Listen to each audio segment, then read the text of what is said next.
छत्तीसगढ़ में तेज की लड़ाई दिलचस्प होती जा रही है। बीजेपी अब तक 85 प्रत्याशियों के नाम का ऐलान कर चुकी है, लेकिन कांग्रेस ने अभी तक अपनी सूची जारी नहीं की है। अब कांग्रेस बीजेपी की दूसरी लिस्ट पर प्रहार कर रही है और कह रही है कि बीजेपी ने चुनाव में पुराने और रिजेक्ट चेहरों को उतार दिया। सीएम बघेल ने तो बीजेपी पर लिस्ट को लेकर परिवारवाद का भी आरोप लगाया है।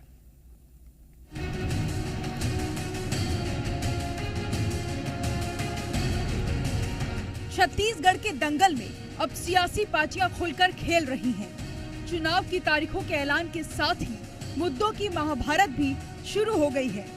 वहीं टिकट को लेकर भी वार पलटवार हो रहा है। बीजेपी अपनी दूसरी लिस्ट भी जारी कर चुकी है और इस लिस्ट को लेकर कांग्रेस हमलावर है।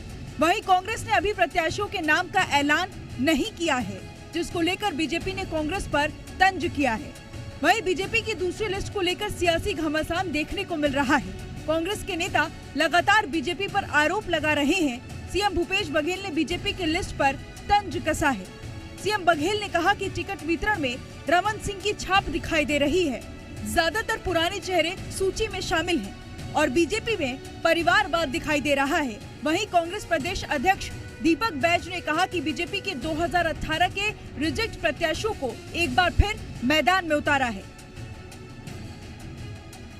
वो भी परिवारवाद से तो कम से कम आधा दर्जन से ऊपर तो परिवारवाद का है। और ये लोग कहते रहे कि सब नया देंगे, लेकिन चला है तो रमन सिंह का, रमन सिंह की चल रहा है, दूसरे किसी का नहीं चल रहा है। भारतीय जनता पार्टी को बहुत बहुत बधाई, शुभकामनाएं। जिस तरह से लिस्ट उन्होंने जारी किया है, पुराने चेहरों पे ही ज्यादा उन्होंने दांव लगाया है। वो पुराने चेहरे जो 2018 में जनता ने उनको रिजेक्ट कर दिया है, अब समझ लीजिए कि भारतीय जनता पार्टी लिस्ट आने के बाद पूरी तरह से अब लड़ाई के मैदान से बाहर हो चुकी है, हार मान चुकी है। इससे स्पष्ट है कि छत्तीसगढ़ में आने वाले विधानसभा 7 नवंबर को वोटिंग के बाद छत्तीसगढ़ में ऐतिहासिक बहुमत के साथ कांग्रेस की सरकार फिर बन रही है। जहां कांग्रेस आरोप लगा रही है, वहीं बीजेपी भी जवाब दे रही है।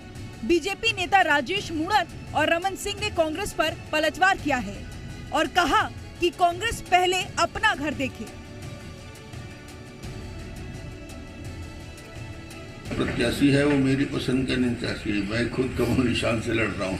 तो जो भी बीजेपी से जो प्रत्याशी बना है वो डॉक्टर रमन का है या अरुण साव का प्रत्याशी का है या नरेंद्र मोदी जी का प्रत्याशी का है या अमित शाह जी का प्रत्याशी का है।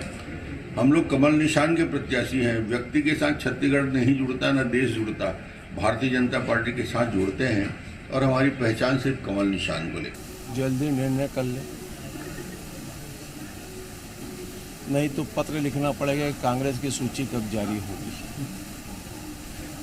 बीजेपी की ज़्यादा चिंता करते कांग्रेस के साथी हैं, लेकिन अपने घर के अंदर अपन निर्णय नहीं कर पा रहे, उसके बारे में कुछ नहीं कहते हैं। आज आएगी, कल आएगी, परसों आएगी। अब आपको ये भी बता देते हैं कि बीजेपी लिस्ट में कौन से बड़े चेहरे हैं जिनको टिकट दिया गया है। बीजेपी ने पूर्व सीएम रमन सिंह को राजनांदगांव सीट से टिकट दिया है। इसके अलावा बीजेपी के लिस्ट में 3 सांसदों को भी चुनावी मैदान में उतारा है। इसमें भरतपुर सोहनत सीट से सांसद रेणुका सिंह, पत्थलगांव सीट से सांसद गोमती साय और लोरमी विधानसभा सीट से सांसद अरुण साव को टिकट दिया गया है। इसके अलावा रायगढ़ से पूर्व आईएएस ओपी चौधरी और पूर्व आईएएस नीलकंठ टेकाम को केशकाल से मैदान में उतारा गया है। वहीं धर्मलाल कौशिक को बिल्हा से टिकट दिया है। इन बड़े चेहरों के अलावा बीजेपी ने कई ऐसे प्रत्याशियों को टिकट दिया है जिनमें परिवारवाद साफ नजर आ रही है। इसके अलावा ज्यादातर पुराने चेहरों पर दांव खेला है, जिसको लेकर कांग्रेस ने बीजेपी की दूसरी लिस्ट पर सवाल उठाए हैं। कांग्रेस ने भले ही अपने प्रत्याशियों के नाम का ऐलान नहीं किया हो, लेकिन वो बीजेपी की लिस्ट पर वार कर बढ़त लेना चाहती है। ब्यूरो रिपोर्ट, जी मीडिया।